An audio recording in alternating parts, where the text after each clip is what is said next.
Negative का sequence आपको समझ में आ गया, ठीक है। अब हम लोग जो है वो किसका जानेंगे, और नेगेटिव भी आपको समझ में आ गया कि पासा के बीच में यानी कि प्राइमरी और सेकेंडरी के बीच में हम क्या करेंगे, नॉट को ऐड कर देंगे तो हमारा क्या बन जाएगा, नेगेटिव का स्ट्रक्चर बन जाएगा।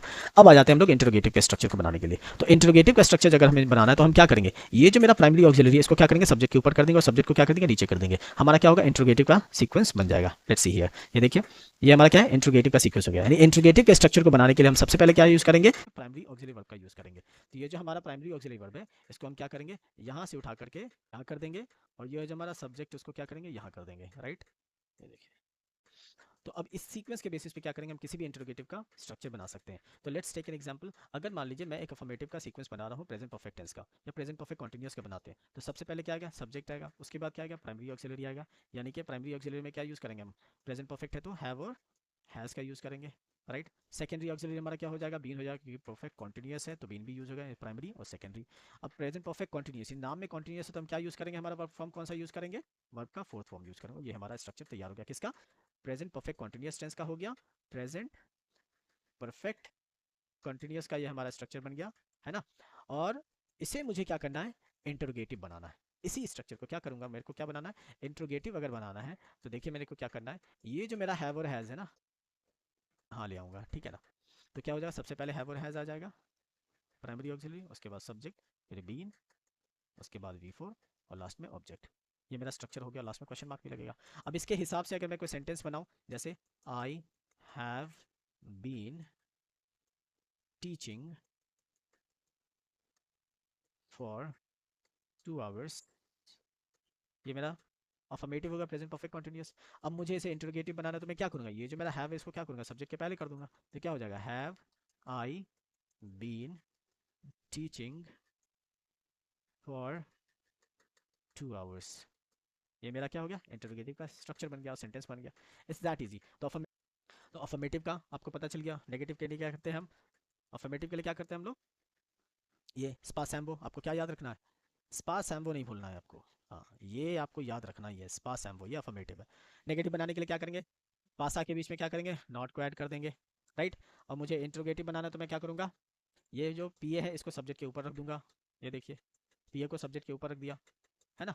और फिर से मुझे नेगेटिव बनाना है तो मैं क्या करूंगा, ये पासा के बीच में क्या करूंगा, स्पा सैम्बो में पासा के बीच में नॉट को कर दूंगा।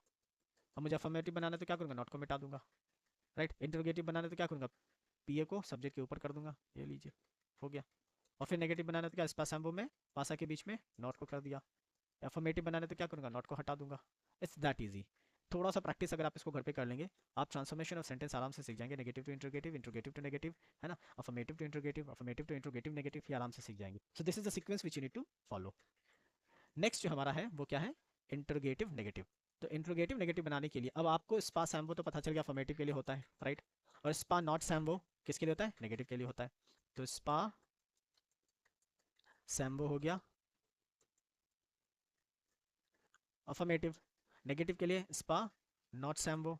इंट्रोगेटिव के लिए क्या करेंगे, ये पा को उठा करके एस के पहले कर देंगे, हमारा इंट्रोगेटिव हो गया। अब इंट्रोगेटिव नेगेटिव के लिए क्या करेंगे, तो जो स्पा नॉट सैम्बो है ना, इसमें नॉट को रहने देंगे और फिर पा को क्या करेंगे, एस के ऊपर कर देंगे। ये देखिए यहाँ पे यही हुआ, सब्जेक्ट प्राइमरी ऑक्सिलरी और प्राइमरी सेकेंडरी के बीच में क्या है, ये नॉट लग गया तो नेगेटिव हो गया, मेन वर्ब अदर वर्ड्स, है ना। अब मुझे इंट्रोगेटिव नेगेटिव बनाना, तो मैंने देखिए क्या किया यहाँ पे, नॉट वहीं का वहीं है, यानी पासा के बीच में ही नॉट है, बस क्या हुआ है कि ये जो पी ए है वो सब्जेक्ट के ऊपर चला गया है और सब्जेक्ट जो है वो नीचे आ गया है, ये शफल हुआ है। एक चीज आप ध्यान देंगे कि जो भी चेंजेस हो रहा है ना वो कहाँ हो रहा है, यहीं पर हो रहा है, इसके नीचे कोई चेंजेस नहीं हो रहा है, ये जहां है वही है। जो भी खेल हो रहा है, शफलिंग हो रहा है, चाहे ऊपर से नीचे आ रहा हो चाहे नीचे से ऊपर जा रहा हो, वो बस इसी के दोनों के बीच में है। और ये बेचारा हट जा रहा है, नेगेटिव नहीं है तो, और जब नेगेटिव है तो इसको हम वापस बुला लेते हैं, जब जरूरत होता तो बुला देते, जरूरत होता तो उसको बोलते आप जाइए यहाँ से, आपकी जरूरत नहीं है।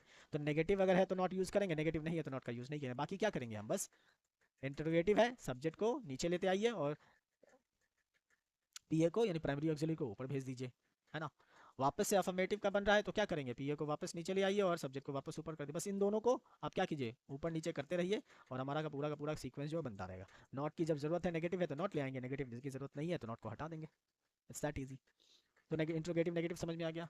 अब आ जाते हैं हम लोग क्वेश्चन वर्ड इंट्रोगेटिव के ऊपर। तो क्वेश्चन वर्ड इंट्रोगेटिव के लिए क्या करना है भाई, तो आपको इंट्रोगेटिव का स्ट्रक्चर बनाने आ गया कि स्पा सैम्बो है, उसमें पा को क्या करेंगे हम, एस के ऊपर कर देंगे, है ना। स्पा सैम्बो है ये, और इसमें पा को क्या करेंगे, इसके ऊपर कर देंगे, मेरा इंट्रोगेटिव बन गया है ना। ये देखिए पा ऊपर चला गया, सब्जेक्ट नीचे आ गया, इंट्रोगेटिव बन गया। अब इसमें सबसे ऊपर क्राउन बना दीजिए, इसको राजा बना दीजिए, क्वेश्चन वर्ड को सबसे ऊपर डाल दीजिए सबसे पहले। इंट्रोगेटिव के सीक्वेंस में क्यू डब्ल्यू को क्या कीजिए, सबसे ऊपर डाल दीजिए, क्यू डब्ल्यू मतलब डब्ल्यू एच वर्ड। और इंट्रोगेटिव नेगेटिव मुझे अगर बनाना तो क्या करेंगे हम, बस नेगेटिव का सीक्वेंस आपको आता ही है इंट्रोगेटिव का बनाने के लिए। इंट्रोगेटिव नेगेटिव बनाने के लिए क्या करते हैं हम लोग, हाँ, नेगेटिव के सीक्वेंस में पा को एस के ऊपर कर दिए, ये बन गया इंट्रोगेटिव नेगेटिव। और सबसे ऊपर क्या कीजिए आप, क्वेश्चन वर्ड को ऐड कर दीजिए, हमारा क्वेश्चन वर्ड इंट्रोगेटिव नेगेटिव बन गया।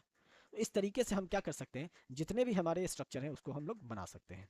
ठीक है, तो देखिए एक क्विक रिकैप मैं यहाँ पे कर दे रहा हूँ। अफर्मेटिव सेंटेंस को बनाने के लिए क्या किया मैंने, स्पास एम्बो को फॉलो किया, subject, primary auxiliary, secondary auxiliary, main verb और ऑब्जेक्ट, जिसमें पासा का यूज हम लोग नहीं करेंगे, सिंपल प्रेजेंट और सिंपल पास्ट टेंस के अफर्मेटिव में इसका यूज हम लोग नहीं करेंगे। नेगेटिव बनाने के लिए क्या करेंगे, स्पास एम्बो में पासा के बीच में क्या करेंगे हम लोग, नॉट को ऐड कर देंगे। इंट्रोगेटिव के लिए क्या करेंगे, स्पास एम्बो में पा को क्या करेंगे, इसके ऊपर कर देंगे। इंट्रोगेटिव नेगेटिव बनाना है तो नेगेटिव का सीक्वेंस आ गया आपको बनाने के लिए, बस पा को क्या कीजिए, इसके ऊपर कर दीजिए, नॉट का नॉट रहेगा, नेगेटिव है तो नॉट रहेगा ही। क्वेश्चन में इंट्रोगेटिव बनाना तो क्या करना है, इंट्रोगेटिव बनाना ही आ गया, क्योंकि इस पास एम्बो से हमने इंट्रोगेटिव बनाया, क्या किया हमने, सब्जेक्ट को primary auxiliary, sorry primary auxiliary को सब्जेक्ट के ऊपर कर दिया, मेरा इंट्रोगेटिव बन गया। अब इंट्रोगेटिव को क्या कीजिए आप, बस ऊपर में क्वेश्चन वर्ड को ऐड कर दिया, हमारा क्वेश्चन वर्ड इंट्रोगेटिव बन गया। क्वेश्चन वर्ड इंट्रोगेटिव नेगेटिव बनाना तो हम क्या करेंगे, बस कुछ नहीं करना है, आपको नेगेटिव बनाने के लिए आ गया है। नेगेटिव से आपने क्या किया, पा को एस के ऊपर कर दिया, मेरा इंट्रोगेटिव नेगेटिव बन गया। इसको उठा करके यहाँ से यहाँ देखिए सेम है, ये दोनों बिल्कुल सेम है। और लास्ट में क्या कीजिए, सबसे ऊपर क्वेश्चन वर्ड ऐड कर दीजिए। हमारा जितना भी 6 स्ट्रक्चर है वो इन्हीं सीक्वेंस के फॉलो बेसिस पे बनेगा, जिसमें सबसे इंपॉर्टेंट हमारा क्या हो जाता है, स्पास एम्बो, क्योंकि इसी के बेसिस पे हमने सारा सीक्वेंस बनाया है ना। तो इस तरीके से हम टोटल 72 स्ट्रक्चर्स बना सकते हैं। ये हमारा सीक्वेंस है जिसमें इसको आपको याद रखना है। और फिर जो इंपॉर्टेंट है वो हमारा क्या है, मेन वर्ब टेबल और हेल्पिंग वर्ब टेबल। तो ये हमारा मेन वर्ब टेबल है, आपको ये याद रखना किस टेंस में कौन सा मेन वर्ब यूज होता है, आपको ये याद रखना किस टेंस में कौन सा हेल्पिंग वर्ब यूज होता है। ठीक है, इन दोनों के कॉम्बिनेशन से क्या होगा हमारा, और ये जो हमारा सीक्वेंस है स्पास एम्बो, इसको आप याद रखेंगे, इन तीनों के कॉम्बिनेशन से आप पूरा का पूरा 72 स्ट्रक्चर्स बना सकते हैं। देखिए ये तो आपको याद करना ही है, चाहे आप स्ट्रक्चर याद करें चाहे नहीं करें, आपको किस टेंस में कौन सा मेन वर्ब यूज होगा, किस टेंस में कौन सा हेल्पिंग वर्ब यूज होगा, ये तो आपको याद रखना ही रखना है, क्योंकि यही आपसे एग्जाम में पूछा ही जाता है ना। तो ये तो आपको याद करना है, मैंने बहुत सिंपल तरीका बताया कैसे इसको याद करना है। उसके बाद आप इस सीक्वेंस के बेसिस पे आप थोड़ा थोड़ा करके प्रैक्टिस कीजिए, आपको पूरा का पूरा सीक्वेंस समझ में आ जाएगा, स्पास एम्बो समझ में आ गया तो बाकी सब बनाना क्या है, इट्स लाइक प्लेइंग गेम्स। और आप चाहें तो इस तरीके का गेम्स भी खेल सकते हैं, किसी भी स्ट्रक्चर को बनाइए तो इसकी मदद से आप बनाइए। आपको सीक्वेंस याद है स्पास एम्बो, अफर्मेटिव का कोई सा भी स्ट्रक्चर आप बना सकते हैं, है ना। That's all, thank you. Game के लिए मैं अलग से वीडियो बना दूंगा, आप उसमें उस गेम को कैसे खेलते हैं वो जान सकते हैं। Thank you very much.